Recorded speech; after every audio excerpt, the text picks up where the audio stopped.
Don't worry, folks. I'm still here. I'm barely breathing, but I'm still here. Man, this was.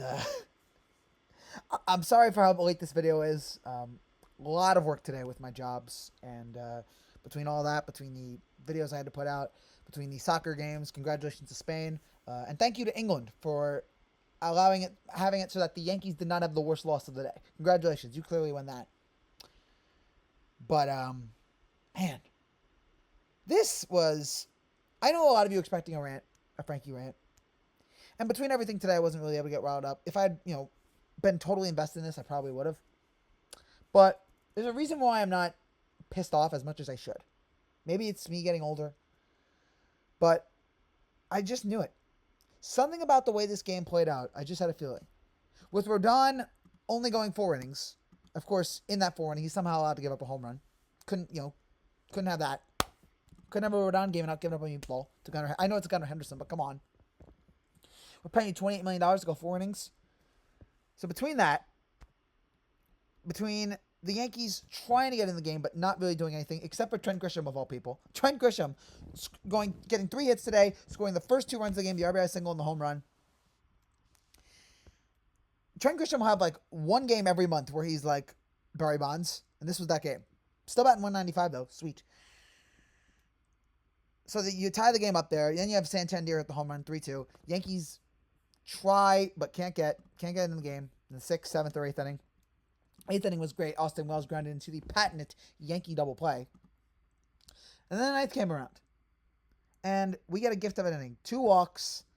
And then the mother effing Ben Rice doing it again. Pulling us through. Getting this victory. We thought at the time. But a massive 3-run shot. And arguably the hit of the year. Arguably the play of the year. Arguably this could have been the win of the year for the Yankees. We're thinking after all of this, we're going to sweep the Orioles, and we're going to take first place in the American League East. That was the Yankee fans' thought. Some reason I was watching this and I wasn't totally confident. I'm telling you, I don't know what it was. I've seen this team before. Maybe it's the fact that I remember that 3 years ago, 2021, I remember it was also the Euro Final. England lost that day too. And that was also, I believe, the same day in which the Astros beat the Yankees. It had a 6-run comeback in the 9th inning over the Yankees. It was either that or that was the day in which the Red Sox came back from like 4 in the 8th inning. It was one of those comebacks on those days. I think it was the Red Sox one now, thinking back on it. But either way, the day felt familiar. It felt just like the Guardians game and the Royals game earlier this year, in which it felt like this team has a chance to pull off a sweep. We make a big comeback late, and we just can't get it done because some trickery happens. Either the closer can't close or the defense is garbage. And it turned out to be both. So I just had a feeling. Even watching Ben Rice hit the home run, I was happy. I had a feeling. Sure enough, all my worst fears came true in the bottom of the 9th inning. By the way, just a minor complaint. Roku sucks, and I hope this is the last time we have to pay for it. Basically, baseball. Why are you stroke for cash? You're going to Roku? No one has Roku. This is what I'm going to rant about. Why are you giving Roku money? Why are you letting Roku play games? No one cares about Roku. For F's sake, do you need money that badly? Are you that much of a whore that you are willing to go to Roku? Joke. Anyway, so bottom of the 9th comes around, and again, all my worst fears come true. Single to Stowers, we get Colzer onto a force out. Ryan O'Hearn walk.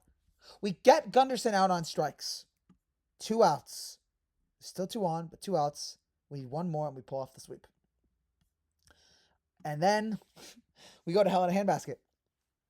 I don't know what Anthony Volpe was doing there. Just could not handle it. Volpe, you got to be better than this, man. Not only is your offense taking a turn here, but I mean, you folded there, but come on, man. You've been doing this too long. You got to be better on defense.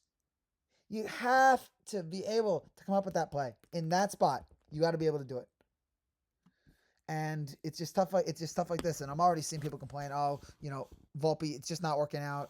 We got to move on from him. Look, I still think the kid is good, but it's just times like this where you just really just put your hand in your hands. Like, come on, at this stage, you should be better. You should be able to pick up a grounder like that. You should be able to handle that. It was not, though, the worst defensive play of the inning, because the Yankees still should have won this game. And yet, I want somebody. Maybe Alex Verdugo I've not seen yet. Maybe Alex Verdugo has given an explanation of what the heck happened. because it really is inexcusable. I believe I read it was a 99% chance of him making that catch. It was like his catch probability was 99%. There was no reason for him to, and I understand that he, after the game he said that's on me. He went to the locker room and said that's on me.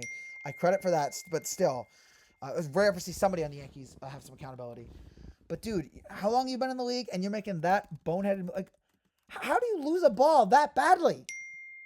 How do you lose it to where, like, you're supposed to go back, not front?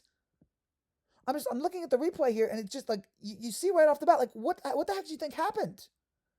How do you misplay it that horrendously?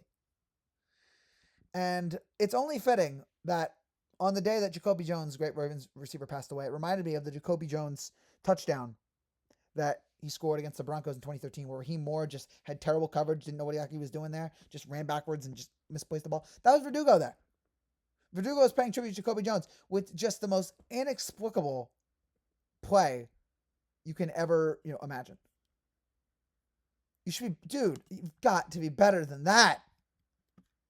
Come on. How is this team so bad on defense? And the Yankees lose. Inexplicably, the Yankees lose this game, a game they absolutely should have won. And heartbreak. And I'm now reading the quotes from Volpe. Volpe said, I didn't move my feet. And I like this quote. Good infielders move their feet to get a good hop. So he's admitting he's not a good infielder, which I appreciate the honesty. I'm also scared that he's like year 2. I'm like, he admits he's not a good infielder. This is, Yankees. I'm starting to be concerned here. But this is how crushing of a loss this was for the Yankees. It feels like we got swept. This was such a demoralizing loss that it feels like we got swept. And we still won the series. Still a great series. The offense picked it up. And yet, this was such a heartbreaking, devastating, brutal loss that it feels like we got swept. It feels like we're now 8 games out of the AL East. We're only 1 game out. Talk about 2 teams in the Yankees and Royals who are, again, as I mentioned, who are just trying to give away this division. Nobody wants this division. And the Yankees today firmly said, we don't want it. You take it.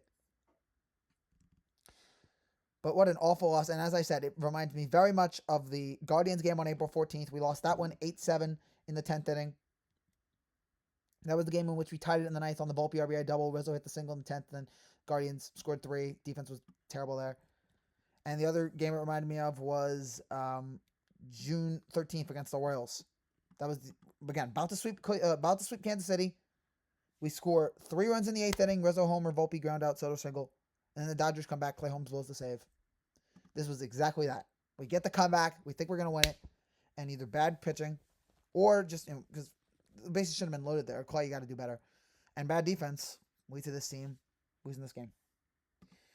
A fitting end to what has been a mind-numbingly painful first half. I'm glad it's over. I'm glad we get a couple of days off. But boy, talk about a punch in the gonads. This was I think about worst losses of the year. This might be it. Just for how it looked like we had it. And something so dumb as misfielding, not misplaying a fly ball. That's what cost us the game. Terrible. Terrible job by the Yankees. Terrible job by Verdugo. Defense got to be better. But again, I'm glad the first half is over. I'm glad this team won't stress me out for a few more days. And to all of you that were hoping for a rant, again, I'm sorry, but this is the best you can get from me today. Maybe after the All-Star break, I'll be back and ready to go. But man, this was horrendous. Horrendous performance by this team. Terrible loss. And now, again, thank God we got a couple days. Oh, and by the way, Yorit Vivas. We brought him up just to send the guy down. He got an option. He was in 3 games this weekend. He didn't appear in any of the games. Why bring him up? Nobody wastes young prospects like the Yankees. Nobody makes more dumb decisions like this than the Yankees. I hate the fact that I'm rooting for this team. It is truly like rooting for England. It is hopeless. Although we've had more hardware than England. Still. Just dumb decision. And by the way, Boone had the nerve today after the press conference to say we've turned the corner. Why don't you turn the corner into a ditch, you son of a gun? You despicable garbage manager. Terrible. Terrible loss. Thank you guys for watching. Thank you for watching me through the first half of the season when sometimes videos weren't consistent. Thank you for always being there for me. We'll be back for the second half. And pray to God things get better. Pray to God we have fielders who can learn how to field. It's not so hard. Take care and God bless.